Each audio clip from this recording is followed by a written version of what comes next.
നിങ്ങൾ ഒരു ഡെൻ്റൽ ക്ലിനിക്കിലേക്ക് പോവുകയാണെങ്കിൽ നിങ്ങൾ ശ്രദ്ധിക്കേണ്ട, നിങ്ങൾ നിർബന്ധമായും പാലിക്കേണ്ട കുറച്ച് കാര്യങ്ങളുണ്ട്. ഒന്ന്, നിങ്ങൾ ഡെൻ്റൽ ക്ലിനിക്കിൽ പോകുന്ന സമയത്ത് നിങ്ങളെ മനസ്സിൽ ചിലപ്പം പല്ല് വേദന ഉണ്ടാവാം. അതായത് നിങ്ങൾക്കൊരു പെയിൻ അല്ലെങ്കിൽ ഒരു നീഡ് ഉണ്ടാവാം. ഇതിലെന്തെങ്കിലും ഒരു കാരണം കൊണ്ടായിരിക്കും നിങ്ങൾ ഒരു ഡോക്ടറെ കാണിക്കണം അല്ലെങ്കിൽ ഡെന്റിസ്റ്റിനെ കാണിക്കണം നിങ്ങൾ മനസ്സിൽ കണക്കൂട്ടിയിട്ടുണ്ടാവാം. ശരിയാണ്, ആ വേദന എന്താണെന്നുള്ള കാര്യം, അതിനെക്കുറിച്ചുള്ള കാര്യങ്ങളൊക്കെ നിങ്ങൾക്ക് വ്യക്തമായിട്ട് അറിയാം. പക്ഷെ നിങ്ങൾ അതിനെക്കുറിച്ച് ഒരുപാട് ചിലപ്പം സെർച്ച് ചെയ്തിട്ടുണ്ടാവാം, ചിലപ്പോൾ നിങ്ങൾ അതിനെക്കുറിച്ച് ഗൂഗിൾ ചെയ്ത് നോക്കിയിട്ടുണ്ടാവാം, യൂട്യൂബിൽ നോക്കിയിട്ടുണ്ടാവാം. അപ്പം നിങ്ങളെ മനസ്സിൽ ചിലപ്പോൾ എന്തുണ്ടാവാം, ഒരു ഒരു കാഴ്ചപ്പാടുണ്ടാവും, ഇത് ഇന്ന കാരണം കൊണ്ടായിരിക്കാം, ഇത് ഈ ഒരു കാര്യം കൊണ്ടായിരിക്കാം എന്ന് നിങ്ങളെ മനസ്സിലുണ്ടാവും. സ്വാഭാവികമാണ്, ആർക്കാണെങ്കിലും ഉണ്ടാവും. പക്ഷെ അതൊരിക്കലും എന്ത് ചെയ്യരുത്, നിങ്ങളെ മനസ്സിൽ ഉറപ്പിച്ച് അങ്ങനെ തന്നെ ആകുന്ന മനസ്സിൽ കണക്കൂട്ടിയിട്ട് ഒരിക്കലും എന്ത് ചെയ്യരുത്, ഒരു ഡോക്ടറെ കാണിക്കാൻ പോരുത്. അങ്ങനെ ഉണ്ടാകുന്നുള്ള പ്രശ്നം എന്താ വെച്ച് കഴിഞ്ഞാൽ, ഞാൻ ആ ഒരു ക്ലിനിക്കിൽ എത്തുമ്പോഴൊരു ഒരു സിസ്റ്റം ഞാൻ നിങ്ങൾക്ക് പറഞ്ഞുതരാം. ഒരു ഡോക്ടർ എങ്ങനെയാണ് അല്ലെങ്കിൽ ഒരു ഡെന്റിസ്റ്റ് എങ്ങനെയാണ് നിങ്ങളെ പരിശോധിക്കുന്നതിൻ്റെ കുറച്ച് രീതികളുണ്ട്.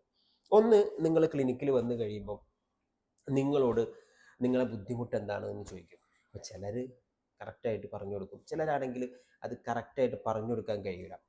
ഇപ്പോൾ ഒരു വേദന എന്ന് പറഞ്ഞു കഴിഞ്ഞാൽ ആ വേദനയെ കുറിച്ച് തന്നെ ഡെന്റിസ്റ്റ് പല രൂപത്തിൽ ചോദിക്കും.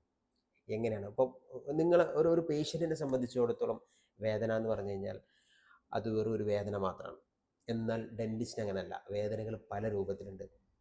ഒന്ന്, തണുപ്പ് തട്ടുന്ന സമയത്ത് കൂടുന്ന വേദന, ചൂട് തട്ടുമ്പോൾ കൂടുന്ന വേദന, ഈ തണുപ്പും ചൂടും തട്ടുമ്പോൾ കുറയുന്ന വേദനകളും ഉണ്ട്. ഇനി അടുത്തത് ഭക്ഷണം ചവച്ചരക്കുമ്പോൾ ഉണ്ടാകുന്ന വേദന.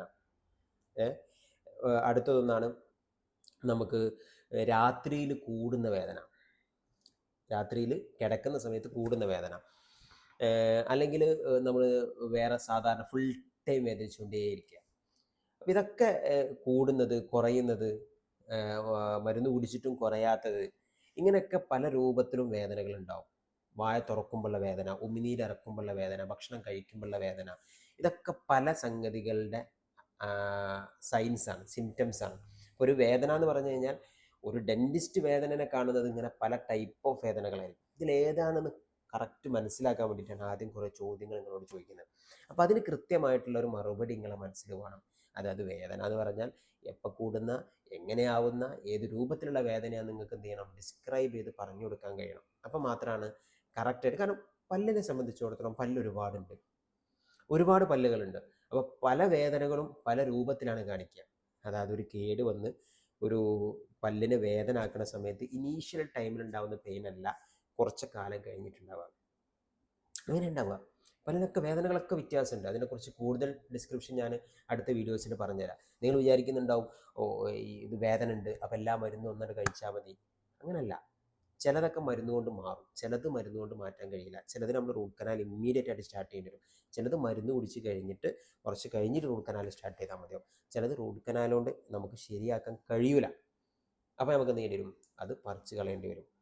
ഈ നല്ല ഇൻഫെക്റ്റഡ് ആണെങ്കിൽ അതിലെ പഴുപ്പ് ഒഴിവാക്കാനുള്ള ട്രീറ്റ്മെൻറ്റ് ചെയ്ത് കഴിഞ്ഞിട്ടായിരിക്കും നമുക്ക് റൂട്ട് കനാൽ ചെയ്യാൻ പറ്റുക, അല്ലെങ്കിൽ പല്ല് പറിക്കാൻ പറ്റുക. അപ്പോൾ അതൊക്കെ തീരുമാനിക്കുന്നത് ഈ വേദന ഏത് രൂപത്തിലാണെന്നുള്ളതിനനുസരിച്ച്. ചിലപ്പോൾ ഒരാൾക്ക് തന്നെ ഒന്നിലധികം പല്ലുകളിൽ നിന്ന് വേദന ഉണ്ടാവും, അതും ഡിഫറെൻ്റ് ആയിട്ടുള്ള ടൈപ്പ് ഓഫ് പെയിൻ. മനസ്സിലായില്ലേ? അപ്പോൾ നമുക്കത് ഡിസ്ക്രൈബ് ചെയ്ത് കറക്റ്റായിട്ട് ഈ രൂപത്തിലുള്ള വേദന ഇന്ന പല്ലുമെന്നാണ്, ഈ രൂപത്തിലുള്ള വേദന ഇന്ന പല്ലുമെന്നാണ് നമുക്ക് പറഞ്ഞു കൊടുക്കാൻ കഴിയണം. അപ്പം മാത്രമേ അവർ ഏറ്റവും കൂടുതൽ ബുദ്ധിമുട്ട് അനുഭവിക്കുന്ന വേദന ഏതാണോ അതിനുള്ള ട്രീറ്റ്മെൻറ്റ് ആദ്യം ചെയ്യാൻ പറ്റുള്ളൂ. അപ്പോൾ അതൊക്കെ മനസ്സിലാക്കണം എന്നുണ്ടെങ്കിൽ നിങ്ങൾ എന്ത് ചെയ്യണം, കൃത്യമായിട്ട് പറഞ്ഞു കൊടുക്കണം. അവിടെ എത്തിയിട്ട് ഇതെന്താണ് കുറേ ചോദ്യങ്ങൾ, ഇവർ മരുന്ന് തന്നാൽ പോരെ, ഇനി അതല്ലെങ്കിൽ ഞാൻ പറിച്ചാൽ പോരെ, ഇനി അതല്ലെങ്കിൽ റൂട്ട് കനാൽ ചെയ്താൽ പോരെ, അടച്ചാൽ പോരെ. അങ്ങനെ പെട്ടെന്ന് നിങ്ങളെ പല്ലിൻ്റെ അടവടക്കുകയോ റൂട്ട് കനാൽ ചെയ്യുകയൊക്കെ ചെയ്ത് കഴിഞ്ഞ് കഴിഞ്ഞാൽ എക്സാക്ട് റീസൺ എന്താണെന്ന് മനസ്സിലാവാതെ നിങ്ങൾ ട്രീറ്റ്മെൻറ്റിലേക്ക് പോയി കഴിഞ്ഞ് കഴിഞ്ഞാൽ ചിലപ്പോൾ നിങ്ങളെ പെയിൻ മാറില്ല. പല കേസുകളിലും നിങ്ങൾ വേദന മാറുന്നില്ല, ഇതെന്താ ട്രീറ്റ്മെൻറ്റ് ചെയ്തിട്ട് വേദന മാറാത്തത്? എൻ്റെ ഉത്തരമാണ് ഞാൻ ഈ പറഞ്ഞത്. നിങ്ങൾ മനസ്സിൽ കണക്കൂട്ടി പോയിട്ടുണ്ടാവും, ഈ പല്ലിനാണ് വേദന, ഈ കുറ്റിയായിട്ടുള്ള പല്ലാണ് ബുദ്ധിമുട്ട്, ഇതാണ് പറിച്ചാൽ വേദന മാറും. നിങ്ങൾ ഡോക്ടറെ അടുത്ത് പോകും, ഡെന്റിസ്റ്റിൻ്റെ അടുത്ത് പോകും. ഡെന്റിസ്റ്റ് ഇതൊക്കെ നോക്കി മനസ്സിലാക്കി ഞാൻ ഈ പറഞ്ഞ രൂപത്തിലൊക്കെ തീരുമാനം എടുത്തിട്ട് പറയും ഈ പല്ലാണ് പ്രശ്നം. പക്ഷെ നിങ്ങൾ മനസ്സിൽ കണക്കൂട്ടിയ പല്ലല്ല. അപ്പോൾ സ്വാഭാവികമായിട്ടും നിങ്ങൾ അവരുമായിട്ട് തർക്കിക്കും, ഇത് കുറ്റിയായിട്ടുള്ള പല്ലാണ്, ഇത് പറിച്ചു കഴിഞ്ഞാൽ എന്തായാലും വേദന മാറും. പലപ്പോഴും അത് പിന്നെ പ്രശ്നമാവും. നിങ്ങൾക്ക് പറിക്കണം എന്ന് പറഞ്ഞ പല്ല് ചിലപ്പോൾ ഡോക്ടർ പറിച്ചു തന്നിരിക്കും, പക്ഷെ പെയിന് മാറില്ല.